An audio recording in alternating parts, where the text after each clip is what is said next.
자, 교재 31조 같이 한번 보도록 합시다. 자, 이번 시간에 우리가 이야기할 것은 무엇이냐면요, 임진왜란과 병자호란이라고 하는 두 차례 전쟁이 끝나고 난 이후에 조선에서 어떠한 변화들이 있었는지에 대해서 같이 한번 이야기를 해보도록 하겠습니다. 자, 우선은 첫 번째 임진병자 전쟁의 피해는 어떠했는가부터 먼저 한번 이야기를 해보도록 할게요. 임진왜란, 명나라와 조선, 일본 세 나라가 모두 관련된 전쟁이었습니다만 전쟁 터는 어디였어요? 조선이었어요. 그러므로 세 나라 중에서 가장 피해가 큰 나라 역시 조선이었다라고 볼 수가 있겠죠. 자, 임진왜란 때 조선은 한성 수도를 비롯해서 여러 도시들이 파괴되거나 방화, 불타거나 또는 약탈을 당했습니다. 특히 농업국가였던 조선에서 가장 큰 경제적 피해는 역시나 믿주십시다. 농지가 황폐화된 것이 가장 중요하고도 또 큰 경제적 피해였다라고 볼 수가 있어요. 자, 조선은 임진왜란을 거치면서 외란 이전에 150만 결 정도 되던 농지가 외란 이후에는 50만 결로 줄어들었다라고 이야기를 합니다.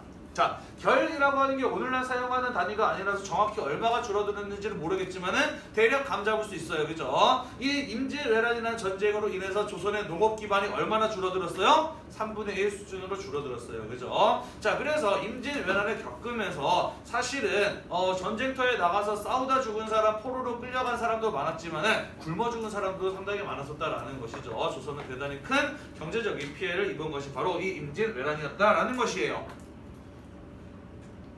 자, 두 번째, 조선의 임진왜란 때 또 많은 사람들이 죽거나 다치고 끌려가는 등의 이제 인적인 피해를 당했었는데요. 자, 이 임진왜란 때 조선이 겪은 인적인 피해를 상징하는 유적이 있습니다. 그게 바로 무엇이냐면요, 귀무덤이라고 하는 곳이에요. 일본 교토에 가면은 볼 수가 있습니다. 교토는 뭐 일본 사람들에게 우리나라로 치자면 경주 같은 곳이라서 일본인 관광객들도 많이 오는 곳이거든요. 근데 일본 사람들은 저게 뭔지 잘 별로 모르고 관심도 별로 없더라고. 대부분 주변에서 한국 사람들을 봤는데, 자, 귀무덤이라고 하는 게 무엇이냐면요, 나중에 교과서 91페이지에 나와 있는 그림도 꼭 한번 봐두시길 바래요.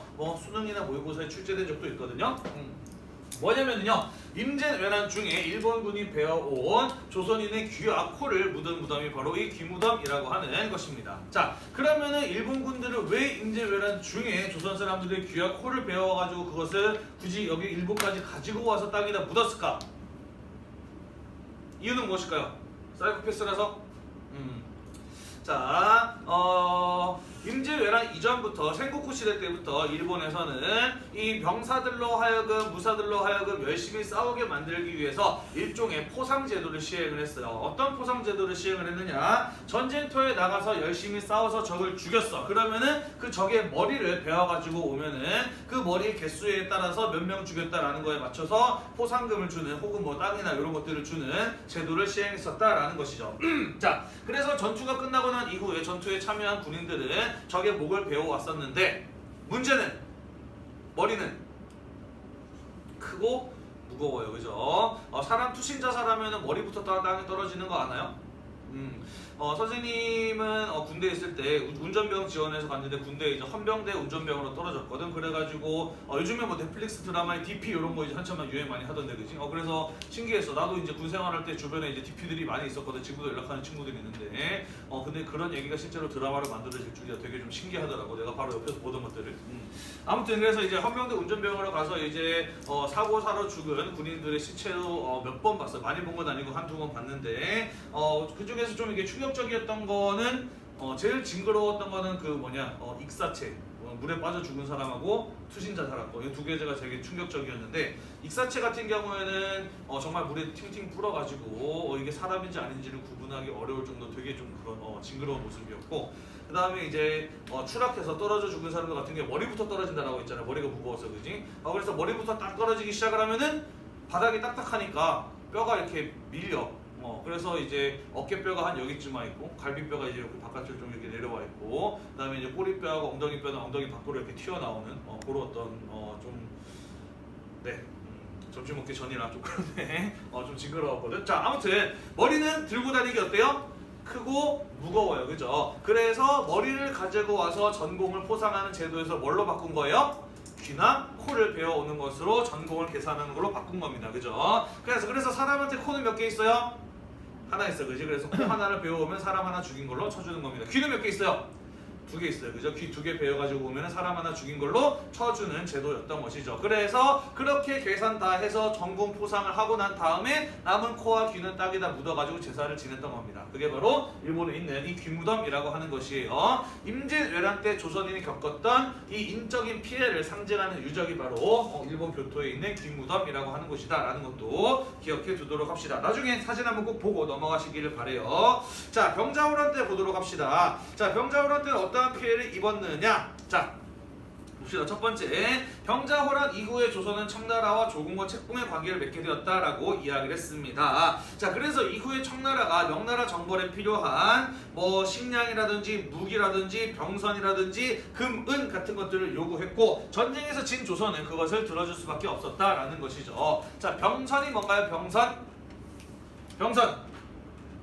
병사들이 타는 선박이죠. 배를 병선이라고 이야기를 해요. 자, 이런 것들을 조선이 제공해야 돼서 그 부담이 상당히 컸다라는 것이에요. 뿐만 아니라 청나라의 경우에는 비록 조선이 항복을 했어도 또 배신할지 모른다라는 어떤 불안감을 가지고 있었기 때문에 왕자와 대신을 비롯해서 많은 사람들을 청나라로 포로로 잡아가기도 했습니다. 이런 어떤 왕족이나 대신들 뿐만 아니라 많은 일반인들도 포로로 엄청나게 많이 잡혀가기도 했어요. 왜냐면 이 만주족들 같은 경우에는 노예 시장을 가지고 있었거든. 그래서 사람들을 잡아가면 노예시장에서 비싸게 팔 수 있었기 때문에 정묘호란 때 많은 조선인들을 잡아가서 노예시장에서 팔아서 큰 수익을 얻었습니다. 특히나 이 조선의 양반 사대부들 집안 같은 경우에는 자기의 가족 중에 하나가 오랑캐에게 잡혀갔다는 것을 대단히 수치스럽게 여겼기 때문에 자기 가족이 이제 만주족에게 잡혀갔을 때 전 재산을 털어서라도 자기의 가족을 자기의 가족을 다시 이제 데려오고자 했어요. 자, 그래서 이제 만주족이 재미가 들린 겁니다. 아, 조선 사람들을 잡아오면 엄청 비싸게 팔 수 있구나 라고 생각을 해서 병자호란 때는 정말 작정하고 양반 사대부 집안 사람들을 중심으로 엄청나게 많은 포로들을 잡아가기도 했어요. 그리고 부르는 게 값이었죠. 그러면서 전 재산을 들고 갔는데도 불구하고 노예값이 엄청나게 올라가지고 자기 가족이 빤히 보이는데 값이 흥정이 되지 않아서 그대로 두고 오는 바람에 눈물을 엄청나게 흘렸다라는 이런 일들이 벌어지기도 했었다라고 해요. 호란 때 입은 피해들이라고 볼 수가 있습니다. 자, 그리고 이 병자호란 같은 경우에는 임진왜란에 비해서 굉장히 짧게 진행되었다라고 이야기를 했어요. 그죠? 전쟁도 조선 전체가 아니라 극히 일부 지역에서 전개가 되었다라고 했습니다. 그래서 사실 경제적인 피해, 인적인 피해적인 측면에서 본다면은 병자호란은 임진왜란에 비해서 굉장히 피해는 적었다라고 볼 수가 있다라고 이야기를 했어요. 그죠? 자, 하지만 임진왜란 같은 경우에는 물론 굴욕감이 없지는 않았어요. 지금까지 우습게 여겼던 일본인에게 침략을 받아서 왕이 도망가고 거의 질 뻔했기 때문에 그 역시 사실 조선인들에게 큰 충격이긴 했습니다만 그래도 임진왜란은 어쨌든 적의 침략을 막아냈고 나라를 지켰고 항복하지 않았잖아요. 그죠? 하지만 병자호란의 경우에는 지금까지 오랑캐로 여기고 있었던 만주족에게 항복하고 임금이 고개를 조아렸던 사건이었기 때문에 정신적인 충격이나 굴욕감은 임진왜란보다는 병자호란이 훨씬 더 큰 사건이었다라고 볼 수가 있다라는 것이에요. 이해가 되시나요? 네, 자, 병자호란이 끝나고 난 이후에 일부 환향녀 같은 것이 이 조선의 사회적인 문제가 되기도 했습니다. 환향녀라고 하는 것은 무엇이냐면요, 돌아올 환자의 고향 향자예요. 고향으로 돌아온 여성을 일컬어서 환향녀라고 이야기를 하는데 요즘 젊은 사람들은 잘 안 쓰지만 옛날 분들 중에서 성적으로 문란하거나 몸을 파는 여성을 일컬어서 환향년이라고 이렇게 비하해서 쓰는 욕이 있었어요. 그 어원이 되는 게 환향녀였습니다. 병자호란 때 청나라의 만주족에게 포로로 잡혀갔다가 돌아온 여성들을 일컫는 말이었는데요. 거기 나와 있듯이 이 환향녀들이 가족에게 기껏 조선에 돌아왔음에도 불구하고 가족에게 외면당하는 일들이 있었다라는 거예요. 왜 그랬느냐? 자, 이 조선이라고 하는 나라는 성리학 국가였다라고 이야기를 했어요. 그리고 성리학은 대단히 남성 중심적인 사상이다라고 이야기를 했습니다. 남존 여비 같은 것들을 강조했다라고 이야기를 했죠. 자, 그래서 조선시대 때에는 여성의 정절을 강조했어요. 그렇기 때문에 남편이 죽으면 여자가 재혼을 한다라는 거 이런 거 철저하게 금기시되는 사회가 조선이었고 무엇을 최고로 치기까지 했느냐? 남편이 죽으면 여성이 자신의 정절을 지키기 위해서 남편이랑 따라 죽으면은 야 정말 훌륭하다라고 했던 나라가 바로 이 조선이라는 나라란 말이에요. 그죠? 자, 그래서 만주족에게 여성들이 포로로 잡혀갔다가 돌아왔어요. 물론 탈출한 경우도 있고 아니면은 외교적 협상에 의해서 풀려난 경우들도 있었는데 그렇게 힘들게 기껏 돌아온 여성들 양반 가문에서는 가족의 명예를 더럽혔다는 이유로 가족의 이론을 다시 받아주지 않았던 것이에요. 이해되시나요? 자, 그러다 보니까 이 여성들이 먹고 살 길이 막막해서 결국에 다시 청나라로 자기 발로 돌아가는 사람도 있었고요. 아니면은 이제 먹고 살기 위해서 어쩔 수 없이 성매매에 종사를 하는 그런 경우들도 있었다라고 이야기를 해요. 이런 것들이 대단히 심각한 사회적인 문제로 대두되기도 하였었다라는 것입니다. 그러면서 이제 이런 용어가 욕으로 쓰이는 그런 어떤 일들도 벌어지기도 했었다라고 해요. 근데 이런 말 쓰면 안 되죠, 그죠? 굉장히 안타까운 현실이에요, 그죠? 남자들이 정치를 잘못하고, 그죠? 그리고 자신들이 지켜주지 못했던 것에 대한 결과인데 오히려 여성들이 남성들에게 외면당하는 그런 대단히 비극적인 당시 시대적인 한계였다라고 볼 수는 있겠지만은 이런 것들도 병자호란에서 있었던 여러 가지 문제들의 사례다라고 볼 수가 있습니다.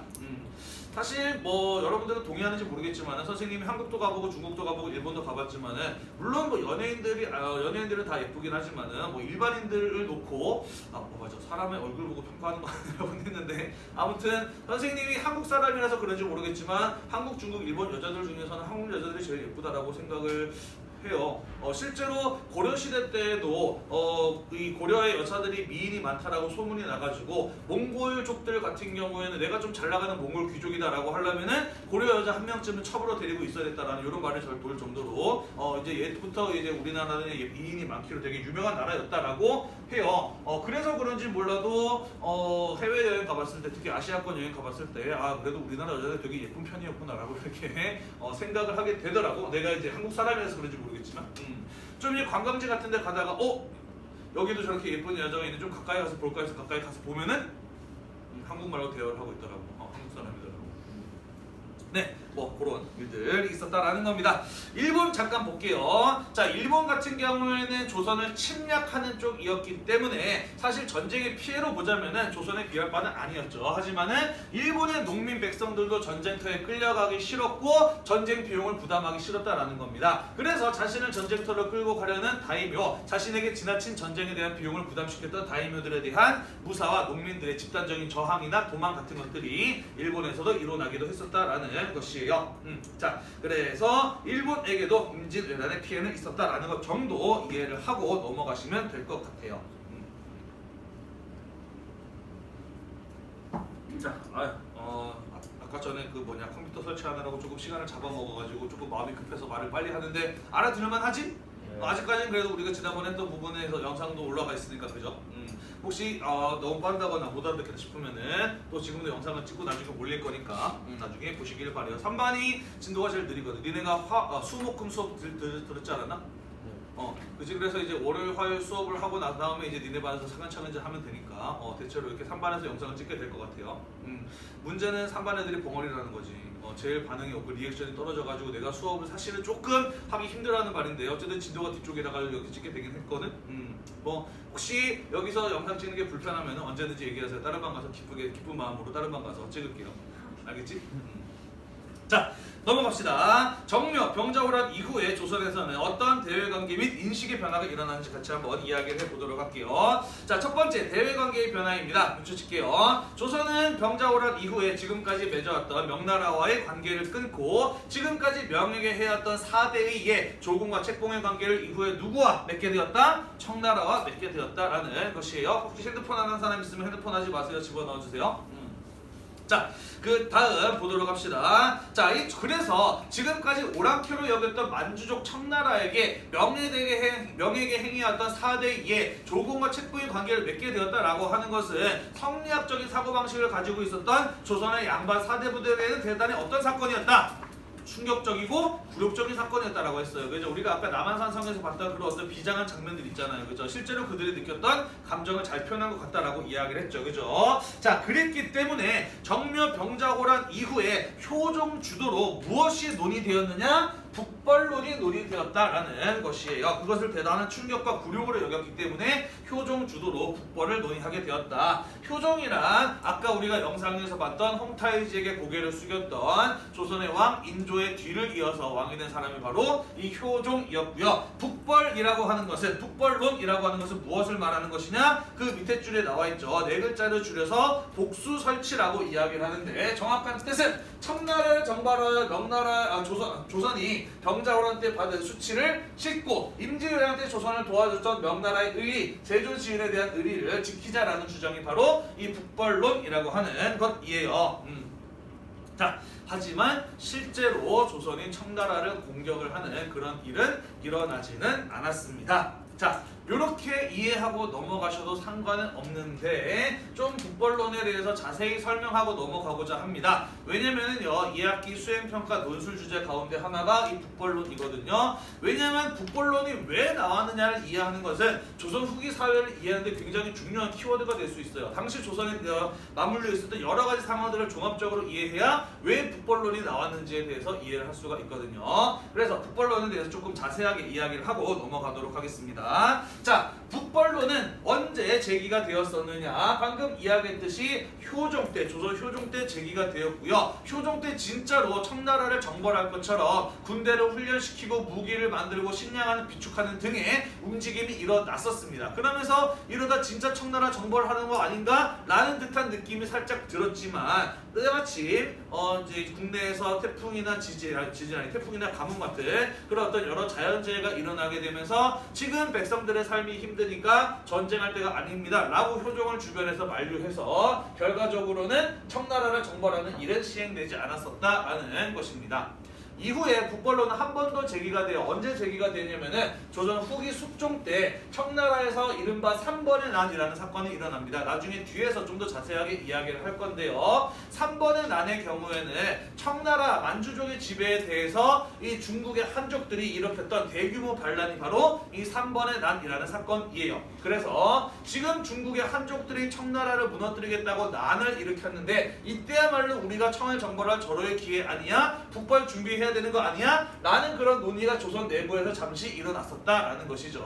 자, 하지만 3번의 난이 일어날 때쯤은요, 청나라의 전성기가 이제 막 시작될 때쯤이었습니다. 3번의 난은 순식간에 진압되어 버리고 말면서 조선에서도 그 이후에 더 이상은 북벌하자 같은 이런 주장들은 나오지 않게 됩니다. 자, 그렇다면 과연 이 조선 효종은 진짜로 청나라를 공격해서 싸워서 이길 수 있다라고 생각을 해서 북벌을 추진했던 것일까? 분명히 자기 눈으로 이 인조, 자기 아버지가 삼전도에서 굴욕을 당하는 것들을 보거나 혹은 듣거나 경험을 했을 텐데 진짜 진정으로 청나라를 정벌해서 이길 수 있다라고 생각했을까?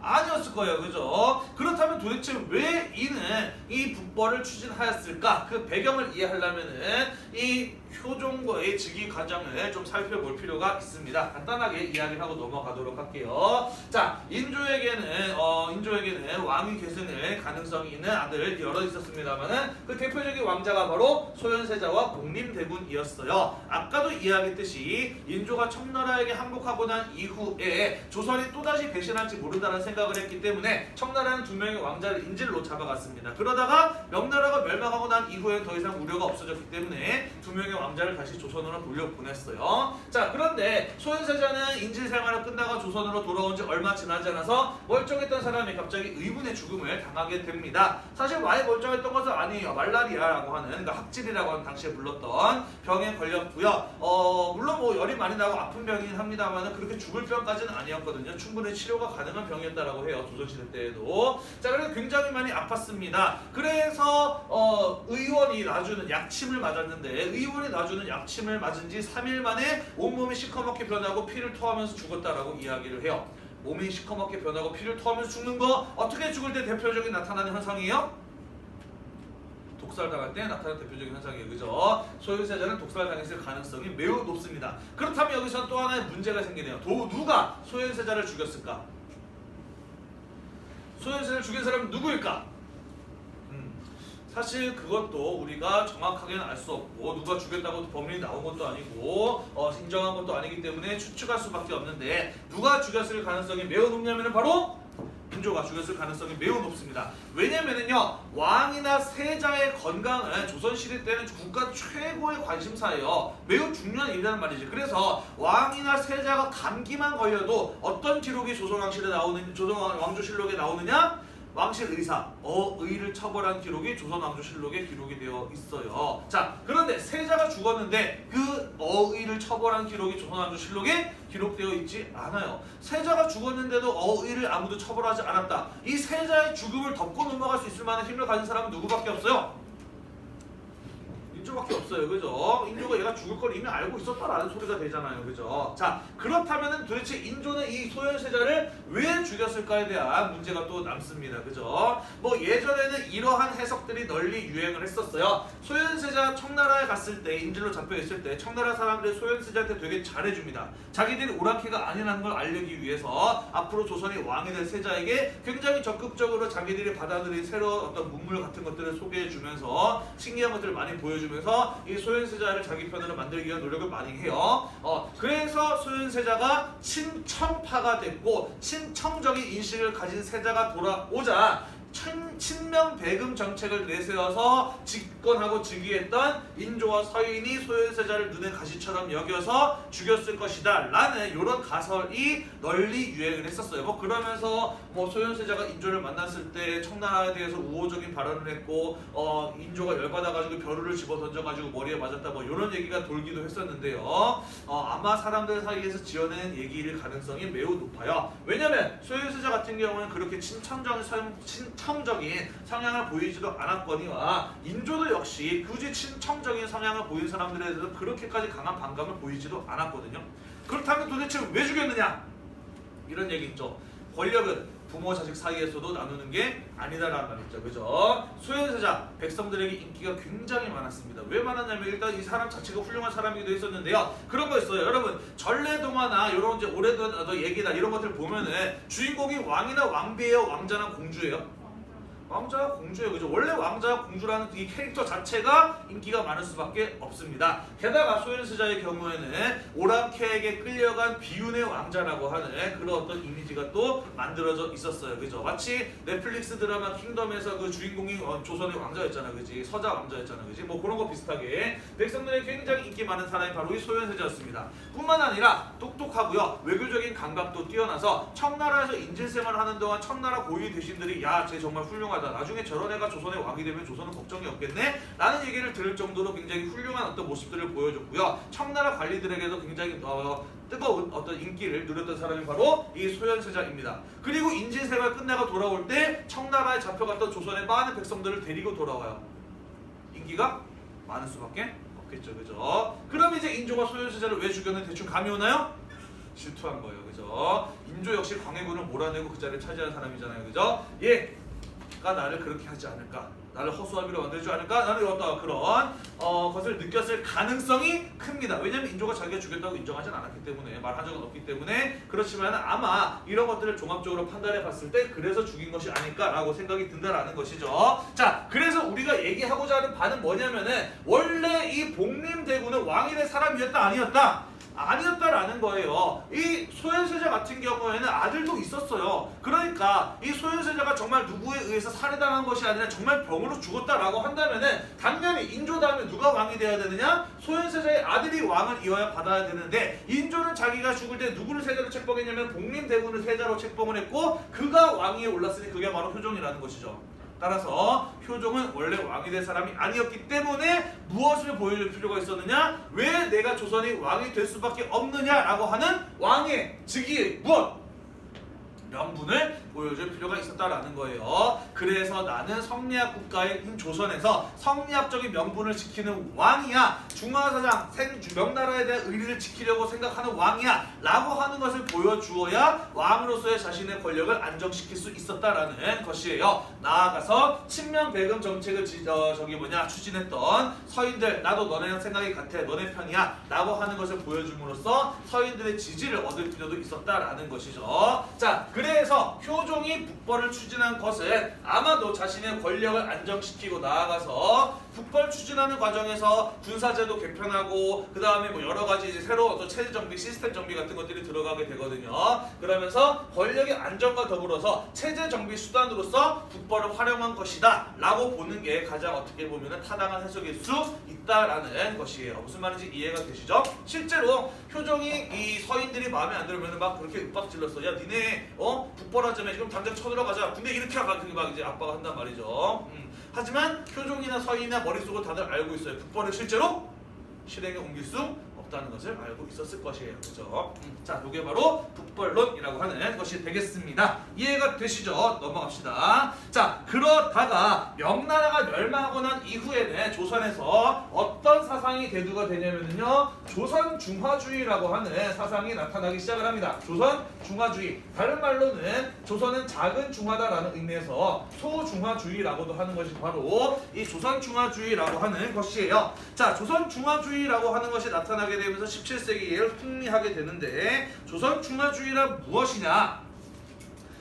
당시 양반 사대부들이 가지고 있었던 성리학적인 사고방식으로는 명나라, 중화의 나라가 오랑캐인 청나라에게 의해서 멸망한다라고 하는 이 사실은 있을 수도 없고 있어서도 안 되며 설명도 안 되는 일이었다라는 것이에요. 하지만 그 일이 일어나 버리고 만 것이에요. 그죠? 그러면은 사실 어떻게 보면은 친명배금 정책을 추진했던 서인들의 판단도 잘못된 것일 수도 있는 거예요. 그죠? 하지만 서인들이 자신이 추진했던 친명배금 정책이 잘못된 것이었다라고 인정하는 순간 자신들의 권력을 잃어버릴 수 있잖아요. 그죠? 자, 그렇기 때문에 어떻게 하면은 이 말도 안 되는 현실을 설명할 수 있을까를 고민하다가 말도 안 되는 논리를 만들어낸 겁니다. 그게 바로 조선 중화주의라고 하는 것이거든요. 밑줄 칩시다. 명나라 멸망 이후에 조선이 중화 문명의 유일한 후계자라고 자부하는 생각이 바로 조선 중화주의라고 하는 것입니다. 성리학적 사고에서 중화라고 하는 세계의 중심이 없어진다라고 하는 것은 말이 안 된다라는 거예요. 그렇기 때문에 명이라고 하는 중화가 사라졌는데 청나라는 오랑캐니까 그것을 대신할 수 없고, 명이 있었던 그 중화를 대신할 수 있는 나라는 어디밖에 없다?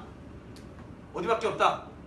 조선밖에 없다라고 생각한 게 바로 이 조선 중화주의라고 하는 것이죠. 그리고 그러한 생각이 17세기 이후에 조선의 양반 사대부들의 머릿속에 널리 받아들여지게 되었다라는 것이에요. 네. 자, 그래서 이런 생각이 널리 받아들여졌기 때문에 조선의 양반 사대부들은 우리 빼고 다른 나라는 전부 다 뭐라고 생각했겠어요? 조선이 중화가 됐으니까 조선 외에 나머지 전부 다 뭐라고 생각했겠어?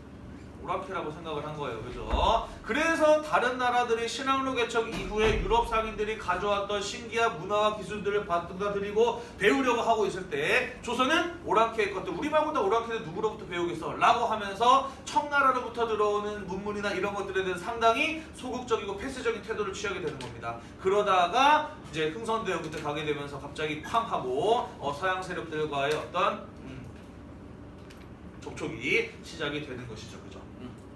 자, 조선 중화주의까지 이야기를 해봤습니다. 시간이 얼마 안 남기는 했는데 다른 반들도 32쪽에 나와 있는 한 줄까지는 했거든요. 요거 하나만 설명하고 끝을 내도록 할게요. 자, 임진왜란과 병자호란이 거치고 난 이후에 조선은 많은 통치체제의 변화가 있는데 그 중에 첫 번째 읽으십시다. 비변사의 기능이 강화되었습니다. 비변사의 기능이 강화되었다. 자, 비변사라고 하는 거 한국사 시간에 들어봤죠? 그죠? 들어는 봤지만 뭐였는지 기억은 안 나죠. 그죠? 자, 비변사라고 하는 것은 무엇이냐면요, 원래 비상시에 소집이 되는 임시회의 기구입니다.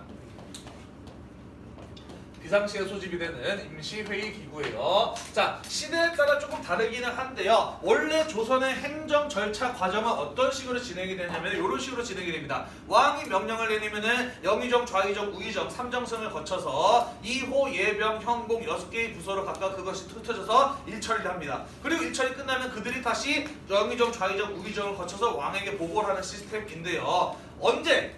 여기서 말하는 비상시라고 하는 거 어떨 때 말하는 겁니까?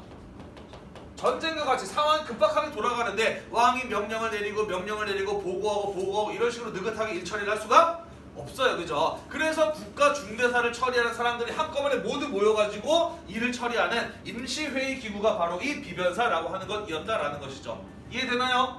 자, 그런데 임진왜란과 병자호란이라고 하는 두 차례 전쟁이 사실상 거의 연속으로 일어나면서 전쟁이 굉장히 어떻게 되었어요?